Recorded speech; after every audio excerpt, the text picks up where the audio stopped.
If you think you could never be vegan, you're in the right place. And if you think there's something big that you would really like to do, but it's probably too late, you're in the right place. My name is Michelle Olander. I'm a life coach, and I think there has never been a more important time to move in a vegan direction.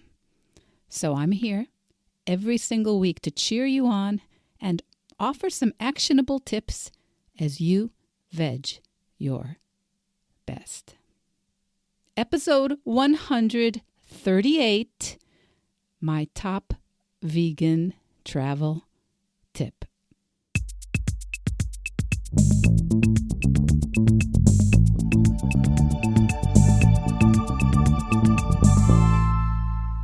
Guess who's back? Guess who's back, my Veg Your Bestie? I'm back. And after 10 jam-packed days in Spain with all 3 of our kids, their spouses, and 4 grandchildren 3 years and under, when you hear this, I will be back in the Veg Your Best bunker, my underground home office, which is really in need of some organization after preparing taxes and running out of here on April 11th or 12th or whenever it was. So there's paper everywhere. If you hear things rustling or falling off the desk, that's what it is. And if you get the weekly V-mail, that's our newsletter that we send out every Thursday. And by the way, if you don't have the weekly V-mail coming to your inbox, why not? Why not? It will keep you up to date with the podcast episodes and links to some of the subjects and the people we talk about on the pod, and also a little bit about what's going on behind the scenes. And you can always find the link in the episode notes to get V-mail from Veg Your Best or follow the link tree under my bio on Instagram. Anyway, but that's the tangent. If you did get the weekly V-mail, if you do get it, you may have read this week that I have one more tip to add to last week's guest. Ms. Worldwide Bridie Reed's 9 tips for vegan travel anywhere. And as I've said in the podcast, Bridie's first tip was, of course, the one I think is of supreme importance, and that so many of us kind of poo-poo. We say, yeah, Michelle, I know, attitude, mindset, whatever. But what I need, Michelle, are the specific action steps. I need the perfect sequence along with the magic words and the secret information and the apps and the recipes and the addresses that will make being vegan easier or make being a vegan on the road in unfamiliar locales more enjoyable. And that's what I hear from so many people, that they want the how. They don't want to spend time on mindset. But there's nothing more essential to being either an effective human in general or a positive vegan in particular. There's nothing more important than your mindset, than your attitude, your mental approach. That's the lens that Bridie talks about. She said, if you look through a lens of lack or a lens of abundance, that is what you'll see. If you look through a lens of lack or a lens of abundance, that is what you'll see. So without deliberately working on your mindset, on your attitude, your lens, you will not be able to find and use and commit to the tools and actions and tips that are out there. But with a deliberate mindset, with a positive attitude and a lens of abundance, you will find or even create the actions and the tools that you need. And, okay, mini rant alert. I do occasionally feel this sense of peevishness. I get peeved by influencers and coaches that say things like mindset is just woo-woo. It's just a law of attraction, sit back, chant, let the universe provide, or change the things, or let some world energetic creation happen. Because it's not that can't exist, but that's not at all the way I offer mindset to my clients. It's just not. And I think you heard from Bridie Reed last week from World Vegan Travel. I think you heard that mindset is her number one tip, because if you have a bad attitude or a victim-y attitude or an attitude that says you have no idea, you don't know, you're confused, you're overwhelmed, you're defeated, if you even spend a minute of that feeling of incapable, weak, confused, it's not so much that you manifest those outcomes. It's just that you do block your own capabilities. That lens of lack blocks your ability to focus on solutions. You block your creativity, your intellectual flexibility that helps you find and create the outcome that you want. And it also blocks your ability to find that gift in the mess. It blocks your ability to reorient or redirect a situation that's moving in a way that you don't want.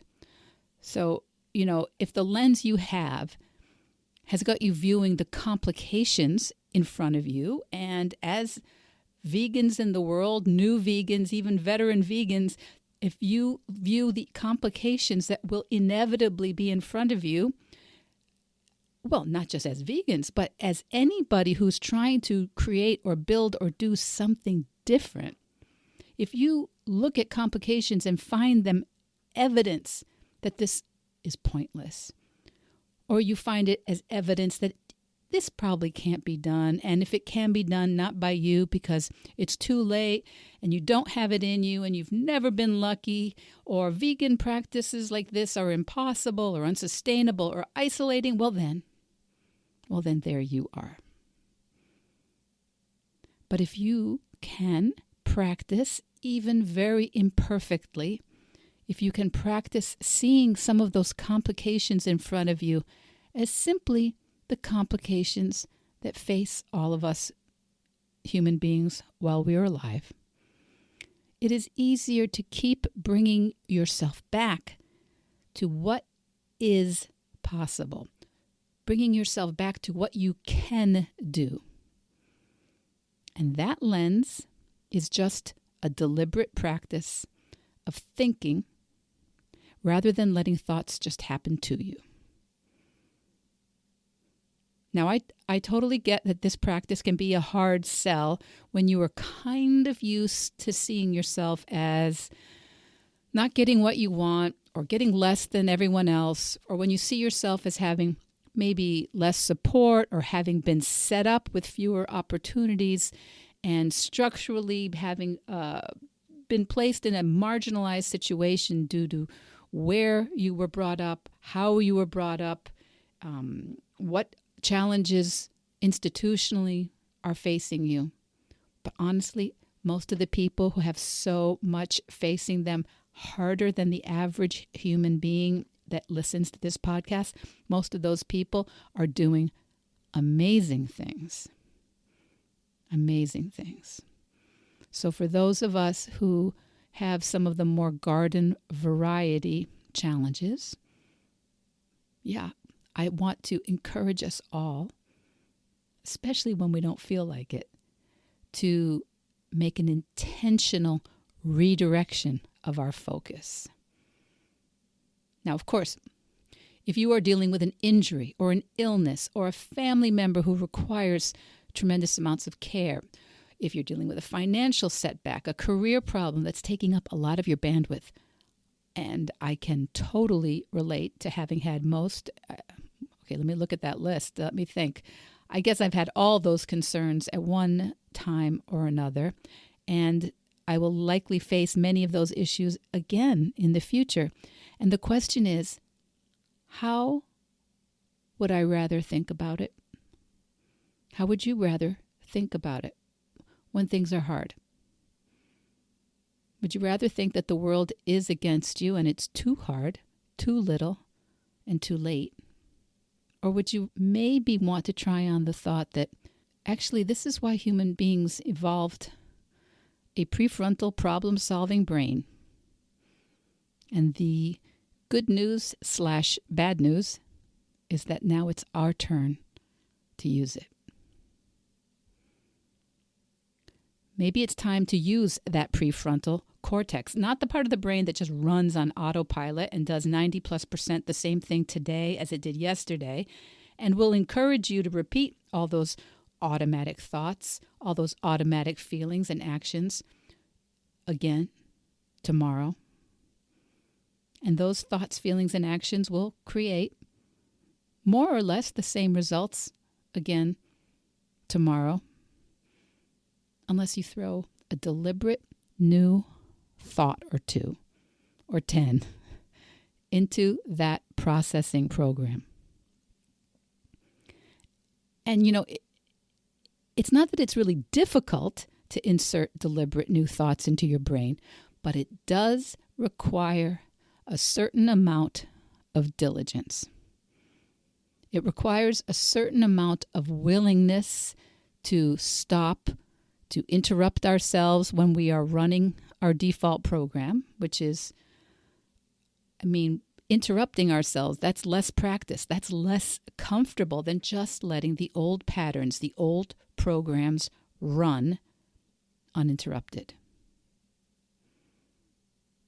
But that ability to deliberately choose to think something else, that ability to deliberately choose to look for something else, to intentionally imagine, to visualize another reality or a different way, that is what makes humans so inventive and resilient.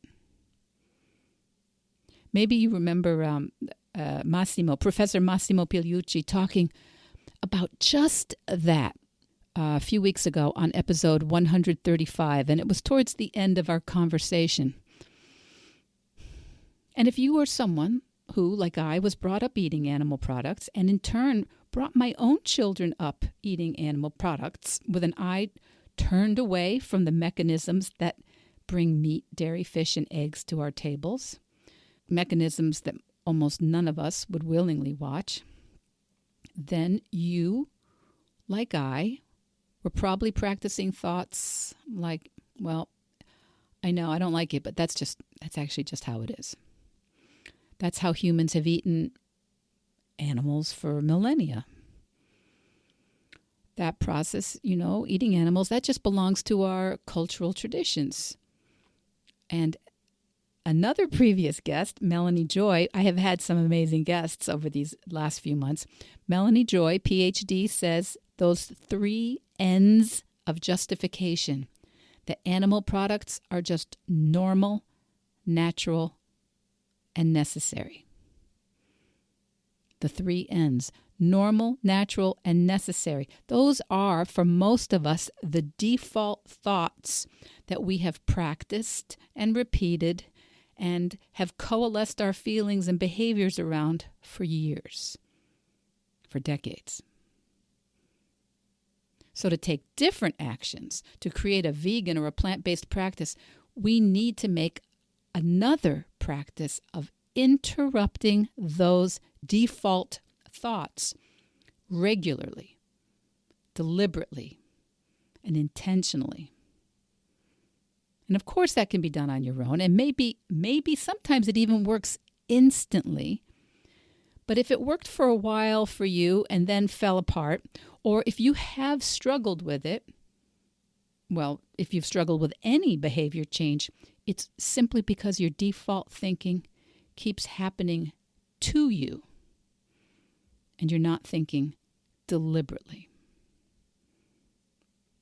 Now, this in a nutshell, is exactly why I think that going vegan, even just moving in that direction, is the perfect opportunity.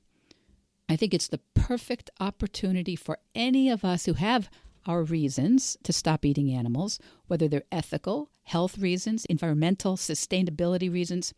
It is the perfect opportunity to practice that mindset work.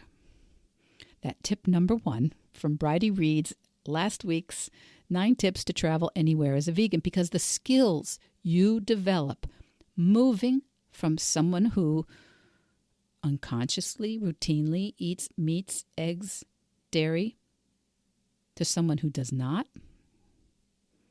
the skills you develop will serve you in every single other area of your life. And I know for me, they are skills that helped me deal with the confusion and heartbreak around my mother's final illness. They helped me, in the 3 years afterwards, dealing with many of the details of her death. They were skills I learned going vegan that were so helpful to me when I experienced health and physical challenges, and helped me see those challenges as opportunities, and have helped me myself become a more public person and create this business and podcast out of really nothing, with the express aim of helping you, my Veg Your Bestie, and helping anyone who right now might think that going vegan is impossible, or that something else is just not in the cards for them. Believe me, we all thought it was impossible. We all thought there was a reason we wouldn't be able to stop eating animals. And believe me, it isn't the recipes or the faux meats or the meal plans or the community or the family support that really makes the difference between who goes vegan and who doesn't. And I'm not saying that none of it matters, but what makes it really possible for one person and not another is the mindset. It's the mindset to actually value and honor and understand, yes, these mental challenges are there and they affect our process as we are trying to limit and eliminate animal products. The mindset that regularly reminds you to keep going, even imperfectly, to embrace your own responsibility and to learn from problems and failure. That's mindset. Did you hear that?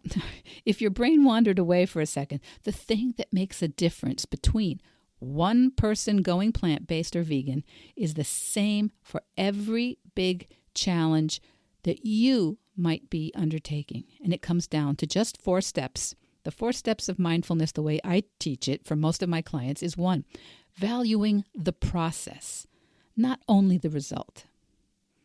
2, keeping going even imperfectly.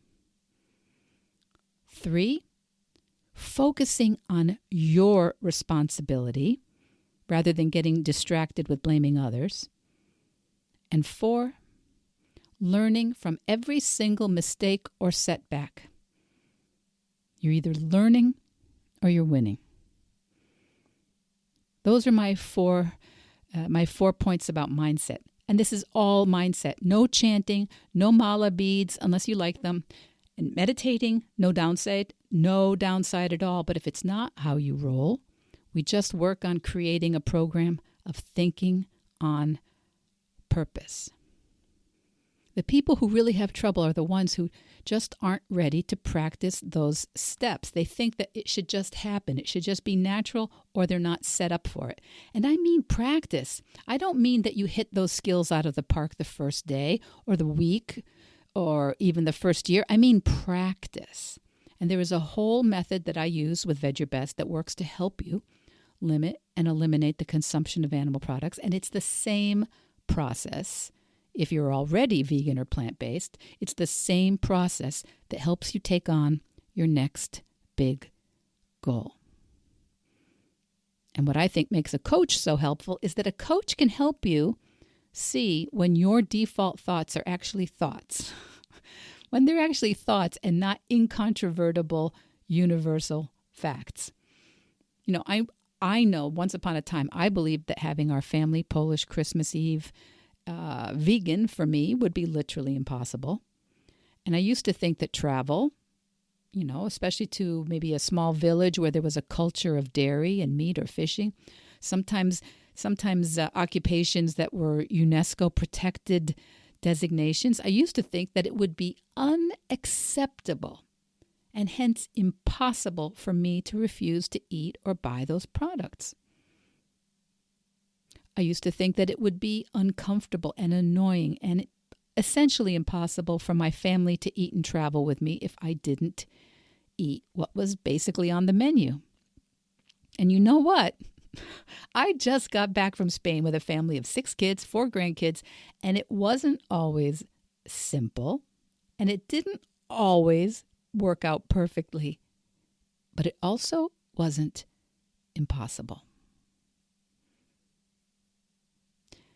And you know what? Even if you're not there, even when I wasn't there, fully committed, why would you give up on 80 or 90% of your goal, 80 or 90% of being plant-based or being in compliance with a vegan ideal? Why would you give up on 80 or 90% of that practice just because you can't quite make 100% happen yet? So Bridie Reed's number 1 of 9 tips for vegan travel anywhere was mindset. And I think that is so right. Just right. I think mindset is number 1 with any new endeavor. And it is why I do this podcast and why I coach people, because most of us, me included, have no idea how much we're capable of until we examine that narrative, that programming that is running unconsciously under our actions, and hence creating our results.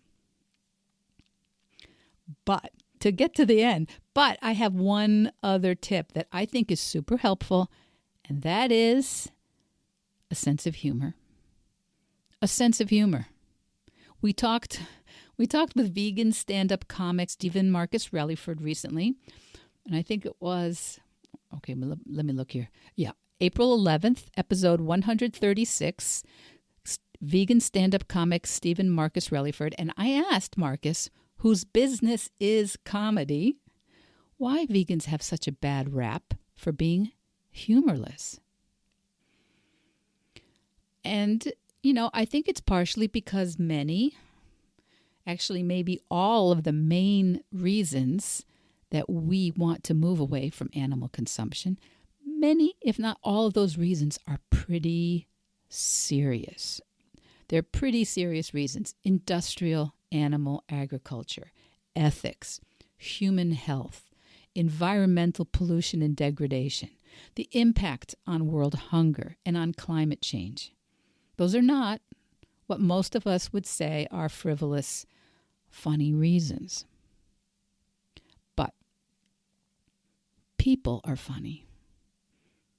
People are funny. We are funny. Sometimes funny, ha-ha.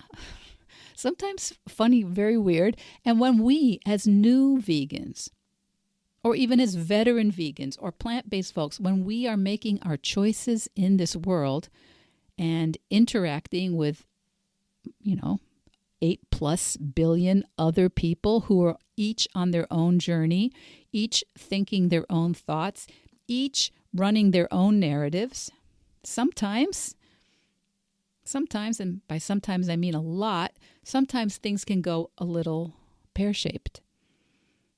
Sometimes things go in a direction that we didn't intend, we didn't want, we don't like. And if possible, my tip number 10, if I'm allowed to add to Bridie Reed's top 9 tips for vegan travel anywhere, my tip is cultivating a sense of humor. A decision to purposefully, a decision to purposefully look for what is funny, to look for what is surreal or wacky or absurd, or that will just make a good story someday, if not exactly right this second. I've talked about it here before, and episode 138, I think we're on. Some of these stories reappear, right? But you may know my father was a child refugee. He was a homeless, stateless child in the Second World War, and he experienced difficult things, of course, including hunger, including fear. But he told me that it is where he and his mother used to try and diffuse tense situations by trying to come up with the way they would tell my grandfather what had happened when, and that was a big if, when or if they saw him again. Because they knew that after years of fighting and not knowing where his wife and child were, and all the deprivation, all the fear, all the death, that they would want to laugh. After all that time apart, they would want to spend their time laughing. My dad said they used to play this game, which the way I remember him calling it, someday this will all seem funny.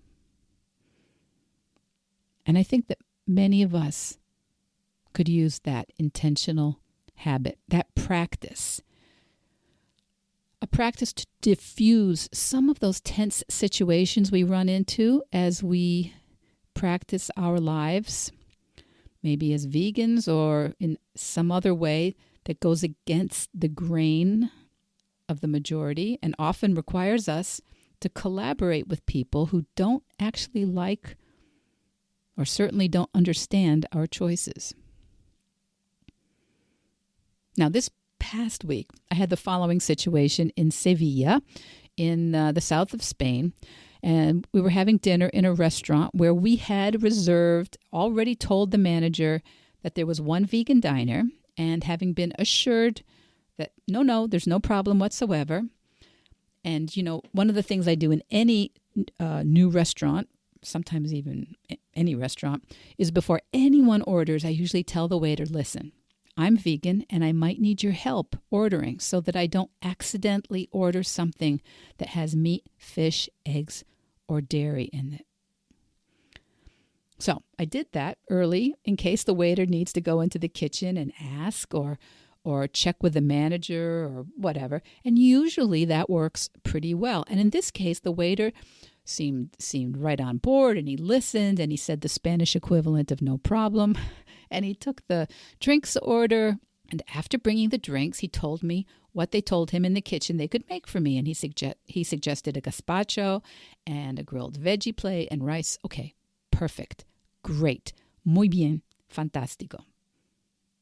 So a few minutes later, we all do our orders, and at my turn, I ask for the salmorejo, which is a gazpacho, which most of us know, gazpacho, a lukewarm or cold soup with bread added. So, and then that's all whizzed up, and it has a different look, a different consistency. So I say, I'll start with a salmorejo that is vegan, right? And the busy waiter, yes, it was a busy night. The waiter kind of pulls himself up a bit dramatically and says with what seemed to me a little aggravation, Señora, salmorejo, only, and now as he says only, he picks up his hand and he counts onto his fingers, only tomato, garlic, bread, olive oil, and salt. Perfect. Gracias. And then it arrives with hard-boiled eggs and ham in it.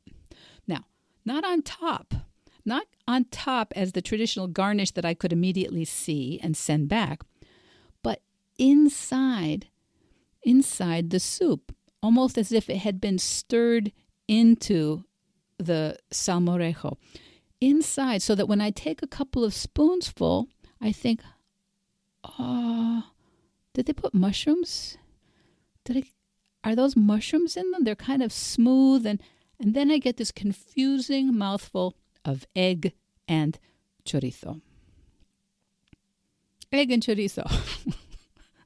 Now, I could have decided at that moment that this was more than a microaggression. I could have decided this was going to ruin my meal, my evening with my family and a couple grandchildren on this Spanish adventure we were all taking together. I could have decided that this culture was impossible, that the waiter was a jerk. I could have decided that Spanish food was impossible and the rest of the meals were going to be painful and pointless, and that all the naysayers who told me it was not possible to be vegan in that part of Spain, unless you eat in 100% vegan places. I could have decided any of those thoughts. I could have. But there was something so absurd. And after years of cultivating this practice of looking for the funny, I could see that there was something kind of funny about having been so clear and getting information and being super polite and trying to, do an end run around any problems, and then having gotten a mouthful of hard-boiled egg and chorizo after, 8 years of not eating any of that stuff. We want to create a deliberate thinking practice so that thinking doesn't happen to us, right? Have you heard it said that way? We want to create a deliberate thinking practice so that thinking doesn't happen to us. So my tip number 10, to add to the 9 tips for vegan travel anywhere shared last week on the pod by Bridie Reed from World Vegan Travel, my tip number 10 is whenever possible, imagine that someday we will all be able to laugh about it. Okay. Of course, we can come up with the scenarios that not every part of it is funny, right? And we may not always be able to do it. All aspects of it may not be funny, but for sure, we can always tell any story by emphasizing the cruelty, the rudeness, the callousness, the cluelessness, whatever. That's always possible. I can always tell you a story where I've been wronged. And in this case, it wouldn't help me.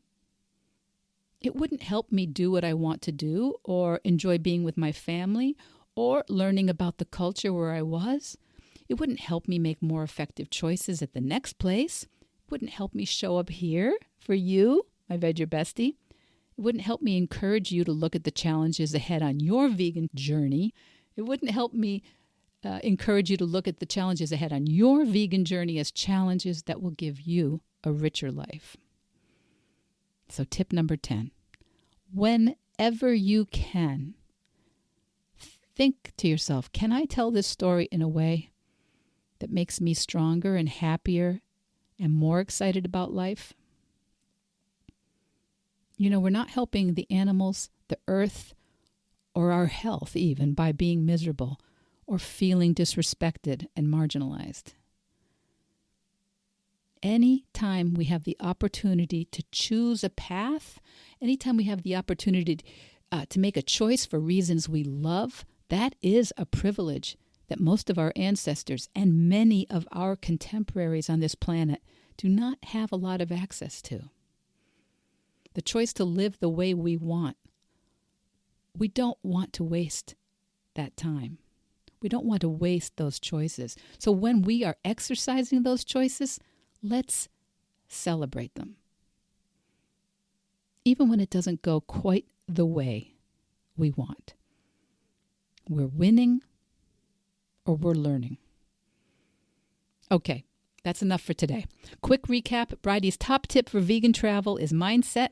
And the way I teach mindset, in case you missed it earlier, is typically that 4-part formula. 1, valuing the process of whatever you're trying to achieve, whether it's veganism, plant-based eating, or anything else.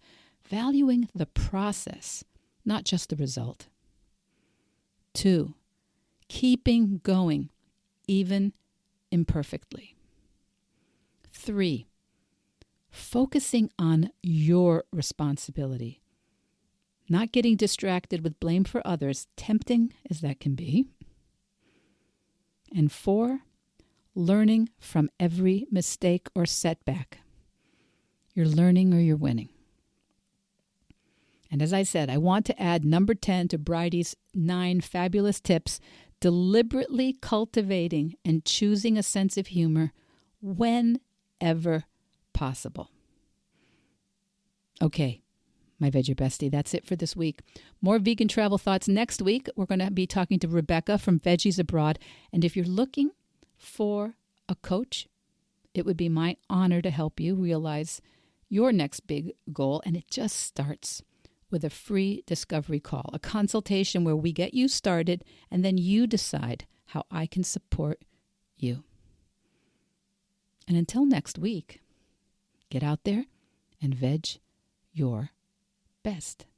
Veg Your Best podcast production, music, and editing by Charlie Weinshank.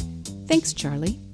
Before you go, it would mean so much to me and the Veg Your Best team if you would hit subscribe, leave us a 5-star review, or share with someone you think might be interested. Something about algorithms, it helps bump us up a little in the rankings, and that's the best way to help others find the podcast and for us to find our audience. So, until next week, make it easy and veg your best.